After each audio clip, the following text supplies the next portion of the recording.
আমার এই স্টাইল মারা নিয়ে অনেকেরই অনেক প্রশ্ন। আগে আমি কত স্টাইল মারতাম, এদিক ওদিক ঘুরে বেড়াতাম, জিন্স টপ পরতাম, আর এখন কেন আমি স্টাইল মারিনি। আসল কথা কি জানো তো, সময়ের সঙ্গে সঙ্গে অনেক কিছুই পরিবর্তন হয়। সময় যেরকম মানুষকে অনেক কিছুই শিখিয়ে দেয়, ঠিক তেমনি সেই সময়ের সঙ্গে তাল মিলিয়ে চলতেও শিখিয়ে দেয়। এই যে তোমাদের মতেই যদি বলা হয়, আজ দেখো না সময় কেমন ছিল, এখন কেমন হয়ে দাঁড়িয়েছে। সময়টা যেরকম থেমে থাকে না, ঠিক তেমনি আমাদের বয়সটাও কিন্তু এক জায়গায় থেমে থাকে না। সময়ের সঙ্গে সঙ্গে আমাদের বয়সটাও কিন্তু 2 থেকে 4 হতে থাকে। এখন সেই বাচ্চা বয়সে যখন ছিলাম, তখন সেই ছোট ছোট বাচ্চাদের সঙ্গে খেলাধুলা করতাম, রান্নাবাটি খেলতাম। তারপরে একটু একটু করে যখন বড় হলাম, তখন স্কুল যেতে শুরু করলাম, স্কুলে গেলাম, কত নতুন নতুন বন্ধু বান্ধবের সঙ্গে দেখা হলো, কলেজে গেলাম, নানান সময়ে নানান ধরনের কতই না বন্ধু পেলাম।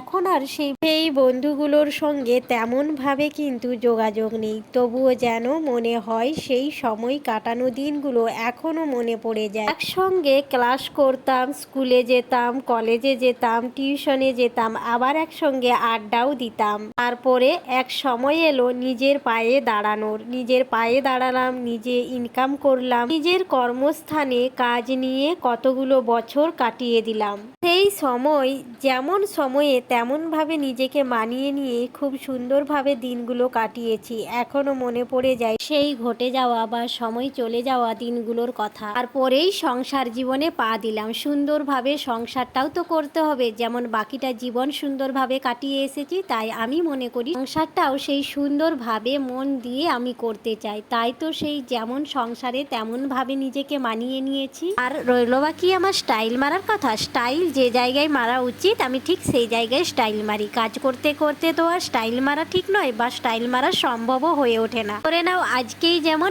আজ বৃহস্পতিবার, আর এই বৃহস্পতিবার আমি একটু নিজেকে নতুন করে সাজিয়ে তুলি, মানে সুন্দরভাবে সাজিয়ে তোলার চেষ্টা করি। তাই আজ বৃহস্পতিবার আমি এই যে স্নান টান করে রেডি হয়ে গেছি, আর মাথায় শ্যাম্পু করেছিলাম যেহেতু, তার জন্যই কিন্তু সিঁদুরটা যেহেতু একদমই মোছা হয়ে গিয়েছিল, এই জন্যই ভালো করে আঁচড়ে চুলটা বেঁধে করে সিঁদুর পরে নিলাম। তারপরেই মনে হলো আজকে একটু নিজেকে নতুন করে সাজাই, কানের ঝুমকোগুলো একটু পরে নিই, আর একটু লিপস্টিকও লাগিয়ে নিই। তার জন্যই কিন্তু আমি এই যে সুন্দরভাবে সাজার পরে একটু ঠোঁটে লিপস্টিক লাগিয়ে নিলাম। সত্যি কথা বলতে মেয়েদের ঠোঁটে লিপস্টিক লাগালে কিন্তু অনেক সুন্দর লাগে, আর আমি তো ঠোঁটে লিপস্টিক লাগাতে খুবই পছন্দ করি, আর আমার ভীষণ ভালো লাগে। তোমরা কে কে পছন্দ করো অবশ্যই কিন্তু জানিও, আর কোন কালারের লিপস্টিক পছন্দ হয় এটা কিন্তু অবশ্যই জানিও। আমার কিন্তু মেরুন কালারের লিপস্টিক অনেক বেশি পছন্দের। তো ফাইনালি কিন্তু আমি রেডি হয়ে গেছি, তারপরেই চলে যাব একটু পায়ে আলতা পরবো। এই বৃহস্পতিবার পায়ে আলতা পরতে আমার কিন্তু ভীষণ ভালো লাগে, আর বিশেষ করে বিবাহিত মেয়েদের কিন্তু এই বৃহস্পতিবার পায়ে আলতা পরা খুবই শুভ।